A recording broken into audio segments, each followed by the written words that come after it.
Well, I think it's time to harvest some greens for the babies. Yep. We're gonna do it in the down and dirty, easy way. Yep, meet my little push mower. Cost me $59 and it works beautifully.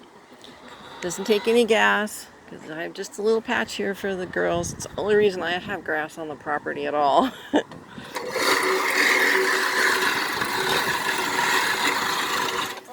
And it works beautifully. Look, they're lined up over there. And then I get a wood chip in it. I have to clean it up.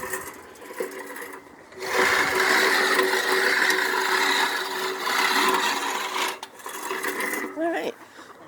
That was a good snack. Let's go see if they like it.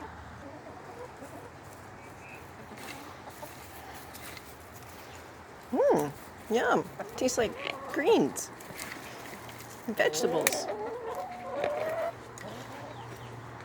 Now, the one thing about greens like this is that you want to feed them immediately.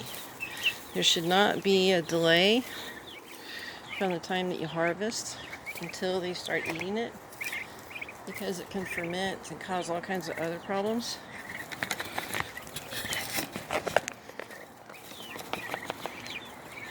But turkeys will eat a lot more greens than a chicken will.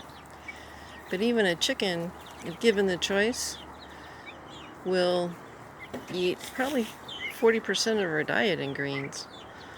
So that's good for them. And when I'm done, I just hang it on the wall here, out of the way, out of the rain, until I need it again. So when the weather's warm and dry like this, to where I can get the mower to work properly, I come out here every day and I give the girls some greens. It shows up in their eggs. They're nice and yellow. The girls are happy. And, you know, a happy hen lays a healthy egg. Or in the case of the babies over there, meat birds that taste really yummy. Alright, so, you know, it doesn't take much to grow a little bit of clover and a little bit of grass and some greens for the babies. This is not the only greens that they get. There, of course, are greens. I give them spinach and kale out of the garden as well. And then I've got all kinds of pasture mixes that I have grown that look pretty good right now. These guys are 20 neat broiler chicks that I just got home like an hour ago. And I'll keep them in the house for about a week, and then those will get to go outside. They have pink on them because they are a slow-growing meat bird. I like a slow-growing bird just because they have less leg problems. Some people like them to finish out fast, and I'm not one of those people. I don't mind it taking a little bit longer. And now we're outside of my front yard, where you can see I have a beautiful crop of oats. These guys, nice plump oats. I'm probably going to go through and harvest the grain really soon. Now that it's not raining, I'm going to give this a few days to dry out. They're ripe and ready right now. So as soon as they dry out a bit, I'll come through and strip them off the tops and bag them up. And later, the turkeys will get to come out into this area with all the meat birds, and they'll have a field day. This is full of bugs and slugs and snails and worms and all kinds of stuff for them, and they'll have so much fun in here. Let's go check out the side yard. And this is the side yard, and as you can tell, it's pretty wild out here. There's all kinds of stuff in here.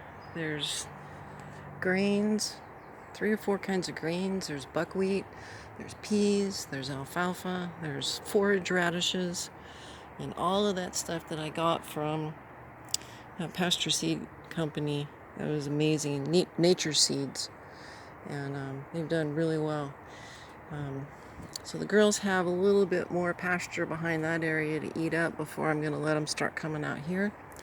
And I might come in here and hand cut this and feed it to them in a chopped form before I let them graze it. Because if I let them in here, they're going to destroy it. So we'll see. This is all forage for the birds to eat this season. And I'm kind of hoping that they don't eat all of the seeds so that it'll regenerate. I'm kind of trying to let some of these root structures get rather robust before I bring them into it so that I can graze them on it, pull them off, and let it recover. That's proper pasture management in the chicken world. All right, well, that's the latest at Deb's house with the chicken pastures. They're looking amazing. Greens for the babies.